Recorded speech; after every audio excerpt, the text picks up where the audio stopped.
project 喺曼城？我哋而家有差唔多起過嘅10幾個㗎啦，同I mean 你講緊 number of units 嘅話都有2000幾3000間㗎，across different parts of Manchester。我嗰啲crane 啊，嗰啲天秤咧，即係計一個地方嘅經濟數量咧，就計佢 crane 啫嘛。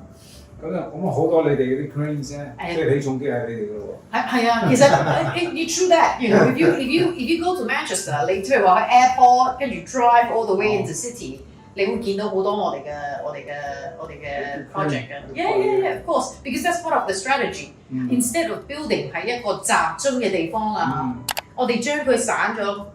253，唔會好大，唔會係1000即係2000幾3000間一個 area。Even if you can't tell that it's all us， you know 每個 block 有自己嘅 character。This is very important for us because you know 係啦。另一個最燙手嘅問題就係最近中東嘅戰事咧，有冇擔心影響咗曼城嘅樓市咧？其實講真啊嚇，你話 investors 會唔會擔心？當然會啦 ，right？But what we saw is 佢哋唔係擔心 Manchester 嘅樓市，佢可能擔心其他嘅情況。有啲人會回流啦，翻嚟啦，有咁樣嘅 owner occupier 人，但係 owner occupier 個 demand 係 steady 㗎嘛。咁 investment 嘅有啲係會回流啦。我哋會有 inquiry。當然人哋都會多，即係可能。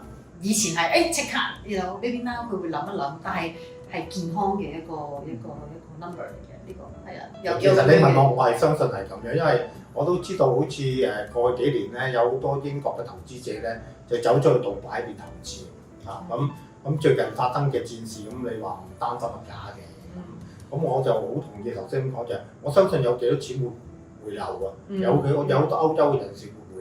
咁如果你話歐洲有咩好選擇咧，我諗第一都係選擇英國㗎啦。咁尤其是你講到嗰個人才嘅問題頭先啦。咁我諗阿張導最同意你呢個講法啦。張導成日同我講話，哇好多曼城其實係吸引好多 IT 啊同埋呢個 AI 嗰啲人才進駐喺曼城嗰邊嘅。係啊，尤其是你可以即係 IT 嗰啲 work from home 啊嘛。咁樣曼城，因為你唔可以要後生仔咧。嗰啲 IT 僆仔，你又要佢work from home， 如果個地方唔夠 vibrant 咧，佢係唔開心。